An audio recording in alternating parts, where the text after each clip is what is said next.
Oi, Oi, tudo bem, Dri? tudo bem com você? Tudo bem também. Vamos lá, começando uns 2 minutinhos mais cedo para o pessoal poder começar a chegar, né? Isso aí. Vamos nos apresentando, Dri? Vamos sim. Quer começar ou eu começo hoje? Pode começar. Então, beleza.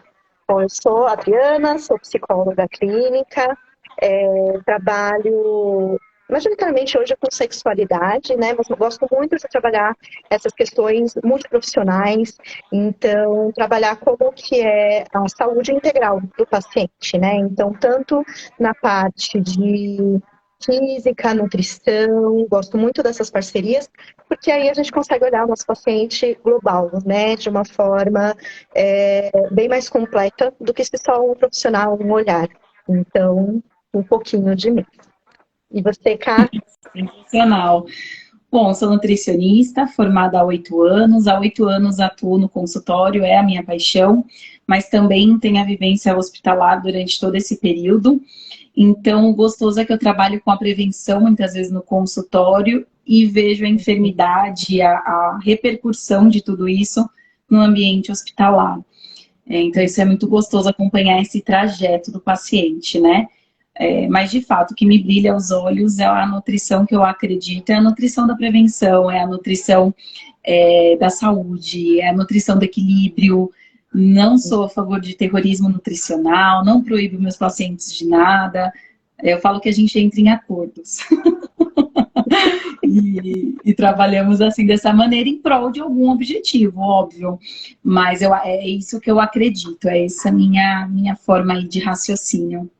Sim, a gente lutar cada vez mais pela prevenção, né? Não só para a gente depois sair correndo aí atrás do prejuízo. Isso é algo que eu acho muito importante também, né? Que a nutrição, a psicologia tem um papel essencial. Sim, sem dúvidas, Dri. E, Dri, 8h31, vamos começando? Vamos começando. Honrar quem entrou aqui com a gente às 8h30. Então, nós escolhemos um tema que é uma repercussão bem importante no consultório dos nossos pacientes, e, na verdade, é o que muitas vezes é um empecilho para o paciente atingir um objetivo que chegou para a gente como alvo, né? Que é a mudança de comportamento, que são os novos hábitos, né? E o quanto são difíceis de introduzir, de começar, de sermos consistentes naquilo que nós nos propomos, né? Então, nós colocamos uma pergunta, Adri, a primeira delas lá no nosso post, né? Então, o que é hábito? Bom, o hábito é repetição de comportamento, né? Então, aquilo que a gente faz com consistência por longos períodos se tornam hábitos. Alguns hábitos que a gente nem para muitas vezes para pensar, né? Tomar banho, escovar o dente, tomar água, né? Que às vezes a gente esquece que deveria ser mais hábito. Isso são coisas que a gente faz todos os dias e que muitas vezes a gente nem para muito para pensar, né? Em como a gente faz. Então, entendo que o hábito é isso. E para você, Cá? Bom, o hábito, ele é uma palavra que deriva do latim vestuário, vestimenta. E eu gostei muito dessa tradução, porque realmente a gente veste um hábito, né? E se aquilo não faz sentido, você coloca uma roupa que pro teu estilo não combina? A gente não faz isso. Não faz isso. Então, para a gente incluir um hábito ou modificar um hábito da nossa vida, Adri, eu vou puxar uma outra pergunta. Eu acho que a gente precisa acreditar nisso. A gente só muda ou só modifica um comportamento que a gente acredita que seja necessário, né? Então, assim, por mais que cientificamente eu fale para o meu paciente que se ele não se hidratar né? Que ele é mais do que uma plantinha. Se ele não se hidratar, ele vai ter diversos problemas, não só hepáticos e renais, mas diversos eventos circulatórios, hormonais e até mesmo superestimar a fome por desidratação. Não adianta eu falar isso para ele se ele não acreditar. Sim. Então a gente só modifica o hábito que a gente acredita que vai ser importante na nossa vida. Mundialmente sabemos de atividade física, que a atividade física é um dos primeiros fatores de prevenção para a doença cardiovascular. Isso é o suficiente para a gente iniciar esse hábito, apenas essa contestação científica? Não. Se a gente não vê essa importância pessoal, esse hábito ele não acontece, né? Não é só, eu sei que exercício é importante, então eu tenho que fazer. Não. Ok, exercício é importante, mas como você se sente após um exercício físico? Que benefícios que isso te traz? E não só de emagrecimento, né, Ká? Que é algo que é a longo prazo, que se esse for o objetivo, fica muito frustrante. Porque aí eu faço uma semana de academia, não emagreci e não quero mais ir. É um resultado muito, muito longo. Exato. E é uma construção. O hábito, ele sabe aquelas máquinas de conta-níquel que nós tínhamos antigamente, que ficava caindo as moedinhas? Hábito é uma construção, é aquela moedinha caindo todos os dias, não é uma virada de chave. A gente não vai dormir num dia, acordar no outro e falar assim, nossa, que dia maravilhoso, hoje eu tô super cansado, mas eu vou na academia.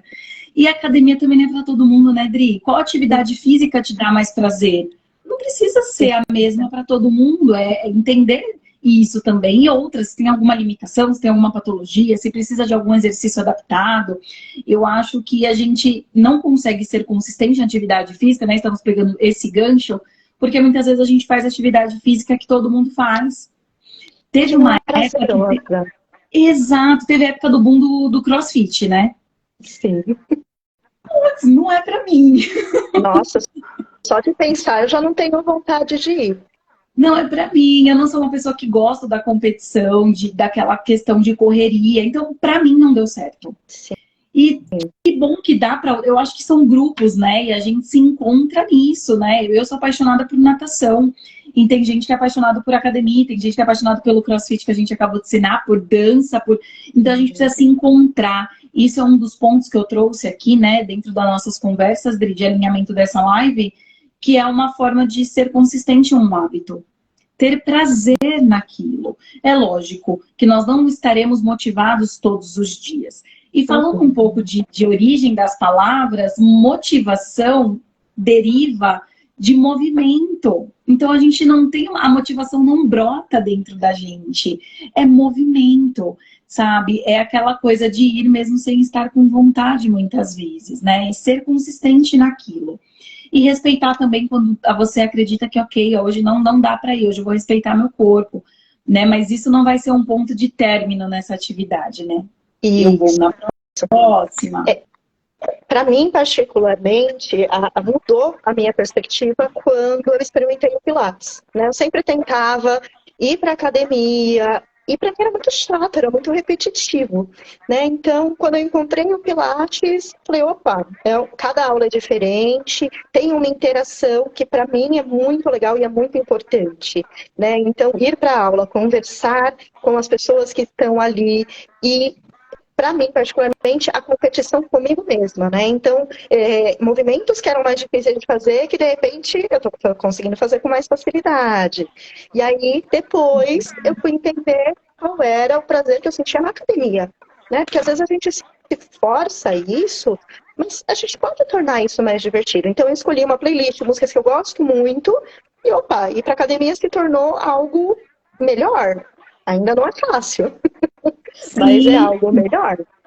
Exatamente, Dri, é isso, né? Hoje, na minha rotina, com 2 crianças pequenas, eu tentei várias vezes falar, amanhã eu vou na academia, acabou não funcionando. Tem a noite que eles não dormiam e eu falhava, e eu cansei de falhar. Sabe quando você cansa de reclamar? Você fala assim, nossa, eu não consigo, eu não tenho tempo. Eu falei, todo mundo tem 24 horas no dia, porque tem pessoas que conseguem. Eu tenho que conseguir de algum jeito. E eu descobri alguns exercícios de forma online, com supervisão, enfim. E para mim foi o caminho para sair da inércia, sabe? E parar de reclamar.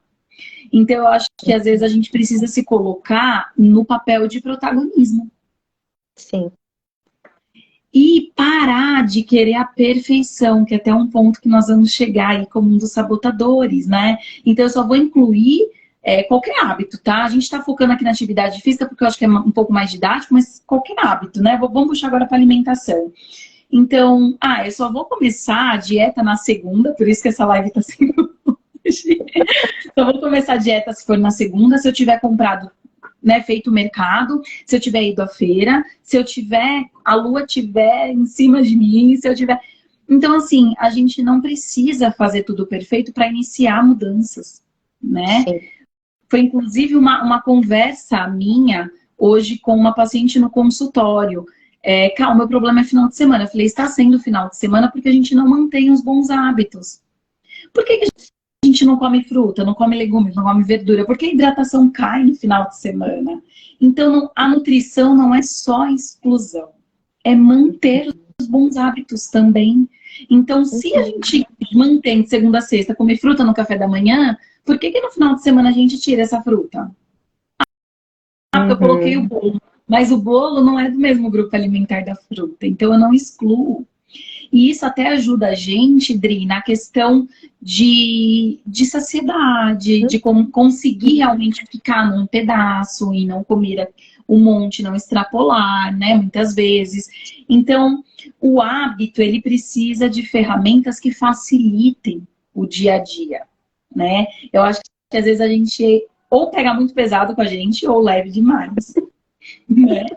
Fica no 8 ou 80, né? E é importante a gente lembrar que essa consciência, ela é um hábito também. É muito fácil a gente se distrair, a gente entrar no automático e perder essa consciência. Porque, por exemplo, a diferença entre às vezes você comer uma fruta e você comer um bolo é a sensação que você vai ficar depois. Mas será que a gente está consciente dessa sensação? Será que a gente está percebendo como o nosso corpo responde àquilo? Muitas vezes isso não acontece, né? E acho que aí entra na nossa outra pergunta, que era o que são os hábitos saudáveis, né? Porque sempre fica uma briga, tá sempre aí, né, a comunidade acadêmica tem umas desavenças, às vezes, do que é saudável. Eu gosto de pensar muito no sentido do o que nos faz bem, né? O que nos torna melhores e que, de fato, nos faz bem. Não só emocionalmente, que às vezes a gente pode pegar e falar, não, comer um chocolate me faz bem, mas será que realmente vai fazer bem? Ou será que vai mascarar um pouco o que a gente está sentindo? Né? Então, acho que isso é uma das coisas que eu gosto muito para pensar em hábito saudável. Né? E para você? Hábito saudável, eu vejo que tem uma... Eu gosto muito, né, de artigo científico, de ter uma conduta embasada, né? Mas eu vejo que o saudável, ele muda de pessoa para pessoa. E o que é saudável, muda. A gente tem a base, né, Dri? Então, nós temos o parâmetro científico do que é saudável, né? Então, por exemplo, como nós falamos, que hidratação é importante é um fato, atividade física é importante é um fato, fruta, legumes e verdura, a gente não fala só porque nutricionista gosta de prato colorido, mas porque a gente fala de uma prevenção de câncer de colo, de intestino, que hoje é uma prevalência absurda, um aumento absurdo por falta de fibra na dieta, né, hoje do brasileiro. Então, a gente fala além. Então, isso é um fato. Coisas... Todo mundo sabe que ultraprocessado faz mal, né? Após, né, Primeira e Segunda Guerra Mundial, foi se aperfeiçoando os alimentos industrializados, porque precisava ter tempo de prateleira, precisava durar o alimento, porque as pessoas iam passar por períodos de escassez. Então, é muito útil o produto industrializado. Eu não sou contra o produto industrializado. Eu acho que eles nos socorrem em muitos momentos. Infelizmente, nós não temos um pomar na nossa casa para ter tudo orgânico e pronto ali para a refeição, infelizmente. Então, a gente mescla. Então, eu não acho que o produto industrializado ele é vilão, Dri, mas ele tem que ser usado com sabedoria e consciência. Agora, o ultraprocessado é aquele alimento que só é química.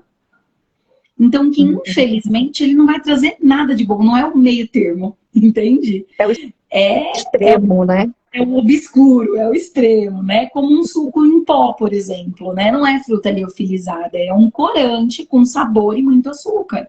né? Então, entre tomar aquilo e tomar água, fique na água, por favor. Então, tem consensos que hoje nós temos na literatura e base científica que é um hábito saudável por uma base de dados, tá? Agora, tem alguns hábitos que são adaptáveis. Se você tem alguma patologia, aquilo que você acredita. Então, eu tenho paciente vegano, eu tenho paciente vegetariano. Então, eu tenho pacientes que já chegam me procurando para fazer o jejum, que tem questões espirituais ligadas no jejum. Então, o jejum é um hábito de vida saudável? Depende, tem pessoas que é totalmente contraindicado. Então, esse é individualizado. Então, para mim, hábitos de vida saudáveis são personalizáveis. Além do que é base, que é científico. Isso.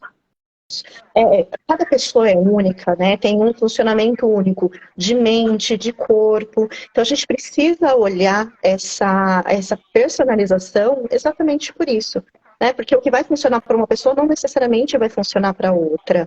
Né? Então, eu lembro, por exemplo, quando eu passei com você, que eu falei, olha, o café da manhã não está funcionando. Vamos pegar, então, e você sugeriu uma vitamina de manhã, que funcionou super bem. Por quê? Tem pessoas que vão conseguir comer de manhã, tem pessoas que não.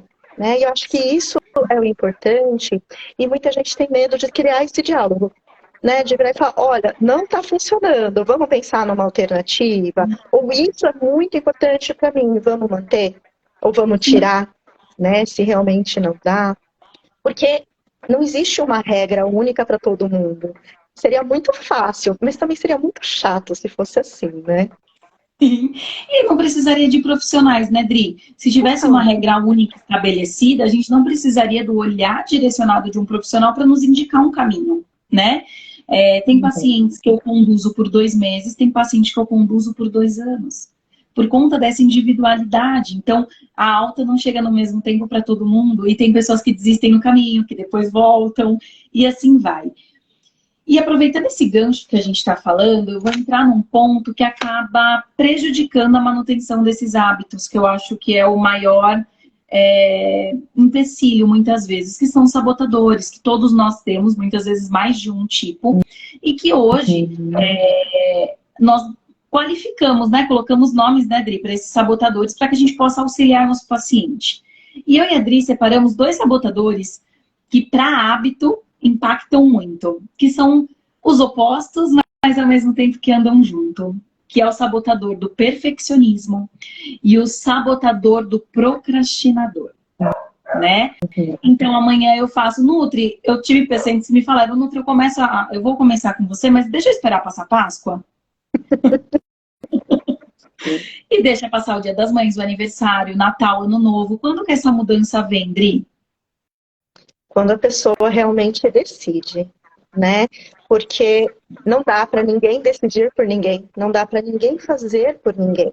Então, quando as pessoas realmente percebem, por algum motivo, de que elas precisam fazer uma mudança, é que elas vão atrás disso, né? Então, muita gente chega na terapia depois de algum evento que mexe mais, né? Ou que a pessoa se sente mais deprimida, mas quando a pessoa já não consegue mais pensar em formas de lidar com aquelas questões sozinho, né? Tem as pessoas que vêm por autoconhecimento e é muito legal, mas a maioria, infelizmente, às vezes espera algo mais grave acontecer para poder procurar, né? E aí é onde a gente volta um pouquinho para a prevenção, né? Como que a gente pode olhar para esses cuidados de forma preventiva?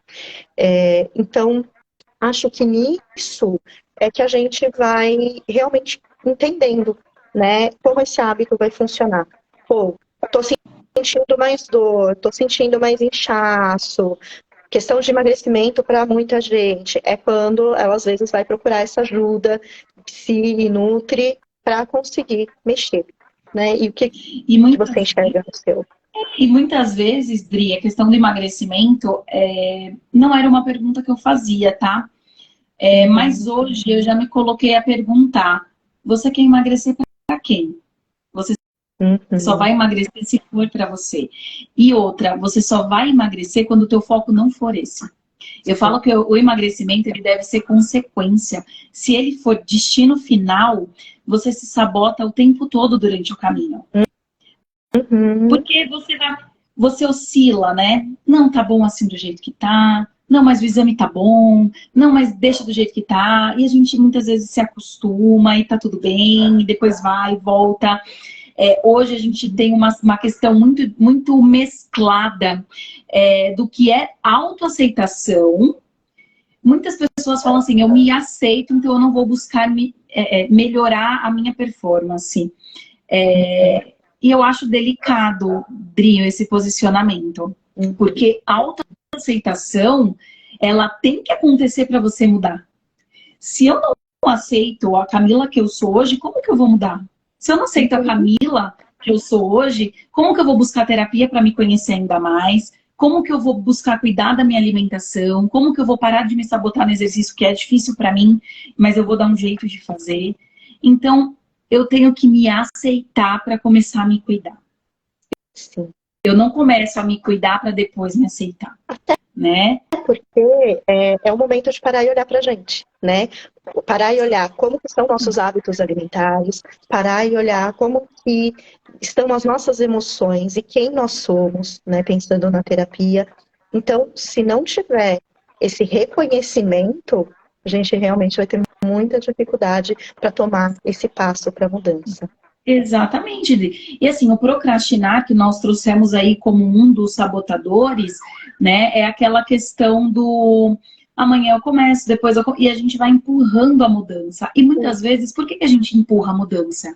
Ou porque a gente aumenta muito a régua, a gente coloca um nível de dificuldade muito alto. E a gente quer fazer vários hábitos, mudança de hábitos ao mesmo tempo. Então, assim, hoje eu sou sedentário, na segunda eu vou para academia, já marquei a consulta com a Nutri, vou mudar minha alimentação, marquei a terapia, né? Então, assim, eu quero. E vou buscar um outro emprego, porque esse já me saturou. Então, eu quero mudar todas as áreas da minha vida junto. Então, qual que é a chance desses hábitos se sustentarem? Não tem como, dói, né? E o que dói a gente tende a voltar, né, Dri? Então, assim, o que você acha a respeito da procrastinação? Eu vejo muito nos meus pacientes essa dificuldade, muitas vezes, de iniciar uma mudança de hábito porque quer começar tudo junto. Sim. Porque a gente não funciona começando tudo junto, porque um novo hábito, ele vai exigir exatamente essa consciência, prestar atenção, né? Então, prestar atenção no que eu vou comer, prestar atenção no que eu estou pensando, no que eu estou sentindo, e algo que demanda energia, né? Então, a gente tem uma bateria limitada de energia no dia, e a gente precisa escolher com o que a gente vai gastar, e também como a gente vai recarregar isso. Né? Então, quando a gente pensa, por exemplo, na procrastinação, acho que algo que impacta muito, principalmente quando a gente fala de emagrecimento, né, é a satisfação instantânea.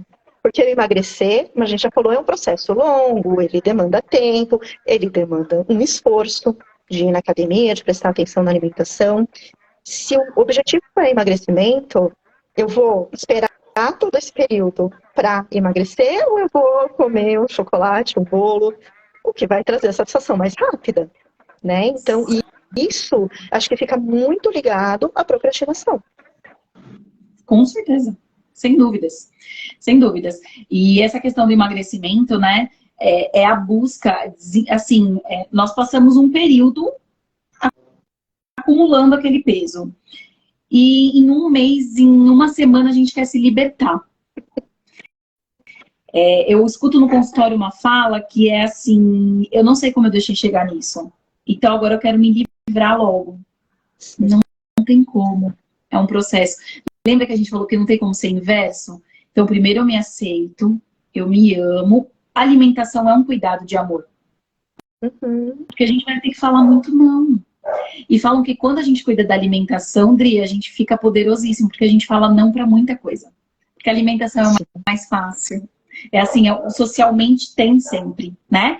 Então, quando a gente começa a se posicionar frente à comida, pera, isso daqui não me faz bem. Se eu comer isso daqui não vou ficar legal, pera, eu tenho um objetivo. E quando eu for me permitir, eu vou me permitir de forma legal, mas sem deliberar, sem jogar. Eu falo que só busca o balde quem jogou ele. Né? E por que eu jogo? Por conta do nosso outro ponto aqui, o perfeccionismo. Porque eu acredito que se eu comer um bolo, eu já pus tudo a perder e não pus. Eu tive o prazer de... Hoje é aniversário da minha sogra, daqui a pouco eu vou comer um pedaço de bolo. Isso não quer dizer que eu pus a perder o que eu fiz hoje durante o dia de cuidar da minha alimentação e também não vai modificar o meu cuidado amanhã com a minha alimentação. Uhum. Né? Então, essa questão do perfeccionismo junto com a procrastinação anda muito junto, né, Dri? Sim, acho que até entra num ponto que a Patrícia falou mais cedo, né? De começa um hábito, tá lá fazendo bonitinho, e aí, de repente, para, né? Embola. Por quê? Porque pega nessa parte do perfeccionismo. Opa, hoje eu falhei, e isso tem um peso emocional tão grande, essa frase falhar, né? Porque aí a gente entra também, às vezes, numa autopunição. Eu falhei, então eu mereço uma punição. A gente acha que está fazendo bem, mas não está. Né? Às vezes comendo esse alimento mais gorduroso, essa coisa que o nosso corpo não vai se sentir bem e muitas vezes a gente também não. Porque não era o que a gente de fato queria emocionalmente. Né? Ao invés de ser um pedaço de bolo que eu estou com vontade e que vai ser um abraço no coração, fica algo que na verdade vira punitivo. Mesmo às vezes sendo o mesmo pedaço de bolo. Então, a gente conseguir suportar essa frustração é algo extremamente importante, porque é uma decisão, né, como a gente está falando de um hábito mais alimentar agora, é uma decisão a cada refeição que a gente vai fazer. O exercício físico é a cada dia que a gente vai escolher também. Exato, Dri. E se a gente perguntar para quem chegou lá, né, todos nós admiramos alguém e falamos, nossa, quando eu crescer eu quero ser assim. E se a gente perguntar, esse caminho não foi linear. Muitas vezes a gente quer um resultado, mas a gente não quer aquele processo. Isso. Gente, hábito dói. Nem sempre é o que a gente quer. Não é da nossa zona de conforto, porque senão a gente já faria. Quando a gente era criança, a gente gostava de escovar o dente? Ah, muito difícil a criança que gosta de escovar o dente, né? A gente, escovei sim, dormia sem escovar o dente. Então, assim, hoje não é um hábito, não é gostoso a sensação da boca limpa, do frescor. Então, não doeu. Hoje faz todo sentido. Quando a gente começa a dirigir, Dri, a gente não pode nem ligar o rádio. Porque você está pensando a marcha que você vai colocar, onde você põe o pé, embreagem, acelerador, freio, né, o câmbio, né? Eu, quando aprendi, era só câmbio manual, não tinha automático. Então, caramba, são 5 marchas e a ré eu tenho que subir. Então, assim, você ficava prestando super atenção nos movimentos de direção e você não conseguia nem ouvir uma música. Hoje, tudo que você pensa dirigindo, nossa, você escuta a música, você canta, você resolve trabalho, você dá bronca no filho, você faz tudo, você buzina, você olha o comércio em volta, você faz tudo no trânsito. Porque hoje o dirigir já se tornou um hábito, você já aprendeu. Então a gente precisa ter esse entendimento que não vai ser fácil. Né? Sim. E acho que requer disciplina, força de vontade. Sim. E acho que algo importante, né? É a questão que você falou da dor, né? Quantas vezes que a gente confunde desconforto com dor? Porque é desconfortável a gente sair da nossa zona de conforto. Não é à toa que esse é o nome dela, né? Zona de conforto. E a gente entende que é isso, que é dolorido. E muitas vezes ele está mais no desconfortável, né? Do que na dor em si. Às vezes vai doer, sei lá, não quero um chocolate, vou ter ali que não vou comer. Vai ter um desconforto grande. Mas sabe que aquilo realmente está doendo? Porque muitas vezes é a dor que, na verdade, nos leva para a mudança de hábito. É uma dor emocional, é uma dor física, que ajuda a gente a entender que tem algo que não está funcionando bem para a gente mudar. Então, eu só achei legal a gente comentar isso, porque a gente junta essas coisas mesmo. A gente coloca como dor. Daí, por quê? O que será que é doído de verdade? Sim. Nossa, reflexão excelente, Dri. É isso, né? É o que dói, é o que é desconfortável, e o que está, né, por trás de tudo, das nossas escolhas, e às vezes o que a gente quer esconder, o que a gente está mascarando, né? O band-aid, ele esconde um machucado. Exato. Eu gosto muito de analogia. E os comportamentos também escondem algumas coisas. Né? Sim. Por isso que eu acredito muito no equilíbrio, por isso que eu não acredito nos polos, por isso que eu não acredito nos extremos. Porque para mim eles escondem algumas faltas, algumas falhas. Então todo o excesso é ruim, né? Eu falo que a diferença entre o remédio e o veneno é a dosagem. Um remédio pode te intoxicar, como pode te melhorar também. Mas o que vai fazer diferença é a dose, é como você utiliza. Então, eu acho que às vezes, para a gente incorporar um hábito, a gente precisa desenvolver micro hábitos. Isso eu faço muito estratificado nas anamneses do meu atendimento. Então, por exemplo, o que a gente precisa primeiro arrumar? Pô, vamos funcionar o intestino, que é importantíssimo, vamos melhorar a hidratação, vamos incluir alguns alimentos, fruta, legumes, verdura. Foi feito? Legal, vamos para o próximo passo. Vamos melhorar a qualidade dos carboidratos, vamos incluir proteína vegetal. Legal, deu? Agora vamos para o final de semana. Então, assim, a gente tem uma estratégia, né, dentro do consultório, que a gente vai mexendo essas cartas, né, Dri? Então, são micro hábitos para formar um grande hábito, porque senão, muitas vezes, a gente não consegue ser consistente, porque o nível de dificuldade é igual a gente começar num joguinho de videogame, não sabe como funciona o jogo e já colocar no nível hard. Você não vai passar da primeira fase. Você vai ficar morrendo ali. Com certeza. Então, é começar pequeno, né? É conseguir enxergar que é uma mudança. Então, não dá para, como a gente conversou, não dá para mudar tudo de uma vez, né? Quais são as coisas que cabem hoje nessa bateria que a gente tem de energia, né? Então, é algo que muitas vezes a gente esquece de fazer, né? E a gente quer fazer tudo de uma vez, a gente esquece que é uma construção, não é uma coisa que vai acontecer da noite para o dia. Isso em nada. Então, eu gosto muito dessa analogia da ferida e eu uso muito ela em consultório também. Eu brinco com umas pacientes que está lá uma ferida inflamada, com pus, a gente tem que limpar. Então, tem um nível de dor e de desconforto nisso, para limpar essa ferida, para ela poder começar a diminuir e a gente conseguir cada vez chegar mais ao centro dela. Porque a terapia também é um processo que é longo, né? Não é uma semana, não é um mês que vai resolver. Claro, se a pessoa está com uma questão muito pontual, talvez dê para pensar, dependendo da linha terapêutica. Mas acho que um mês é muito pouco de qualquer forma, né? Para qualquer hábito, né? Até teve uma pergunta aqui, Dri, se é realmente 30 dias, né? Nós temos alguns estudos que elucidavam 22 dias para qualquer mudança, enraizar qualquer mudança. Hoje, todos os estudos que a gente busca na linha de neuro, de comportamental, de psico, trazem que são 66 dias, 2 meses, para que isso comece a fazer sentido para você, para que isso comece a ser enraizado, para que você tenha entendimento daquele hábito. Então, respondendo a pergunta aqui que foi deixada na nossa live, um hábito para se tornar um comportamento que você vai vestir, como a gente falou no começo, que é uma das suas traduções, ele precisa dessa paciência em tempo. Camila, 66 redondo? Não, tem gente que leva um pouquinho mais. Tem pessoas que têm mais sabotadores, tem pessoas que têm menos, tem pessoas que lidam melhor com os gatilhos, tem pessoas que conseguem antever gatilhos, né, Adri? Poxa, eu sei que toda vez na TPM eu fico super, assim, ficcionada com doce. Pô, eu não vou comprar um monte de doce e deixar em casa. Eu sei que eu vou gatilhar doce, né? Eu escondi da Páscoa os chocolates do meu filho. Ele só tem 2 anos e meio. Não tem coerência ele comer chocolate todos os dias para a saúde dele. Eu escondi.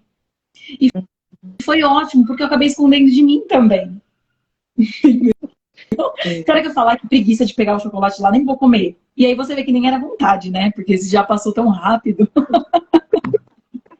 E o quanto quando a gente não fica olhando para aquelas coisas também facilita, né? Mas acho que essa parte de entender os gatilhos é algo muito importante e que acho que a terapia traz muito exatamente desse autoconhecimento, da gente entender como a gente funciona, né? Então eu estava atendendo um caso outro dia, a pessoa estava estressada por conta de trabalho e geralmente ia para comida, né?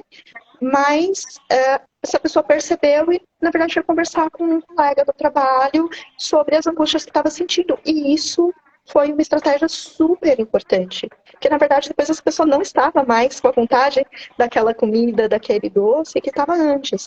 Então, a gente precisa pensar nessas estratégias, e algo que a gente falou um pouco na última live, né? Quantas vezes o comer fica para não falar, e a gente precisa falar com alguém, a gente precisa expor essa angústia para poder entender ela, e entender quantas fantasias ficam em cima também. Quantas cobranças, quanto perfeccionismo, que não é só na alimentação que aparece em vários campos da nossa vida. Sim, e eu tenho alguns mantras, Dri, que eu falo para mim mesma todos os dias. Eu começo tudo que eu termino. Feito é melhor do que perfeito. Começa, depois melhora. Comemora suas vitórias. A gente não monitora resultado só com um mega faturamento. A gente comemora as micro vitórias, né? Hoje eu fui mesmo querendo desistir, hoje eu consegui, né? Eu falo muito quando é o emagrecimento, né? Poxa, é só com X quilos que você vai comemorar? Melhorou a qualidade de sono, melhorou o cabelo, melhorou a unha, melhorou a pele, melhorou o intestino. Caramba, são assim vitórias gigantescas. A gente vai comemorar isso também. Eu não vou comemorar só quando eu, menos 10, menos 15 quilos. Não, eu vou comemorar 500 gramas.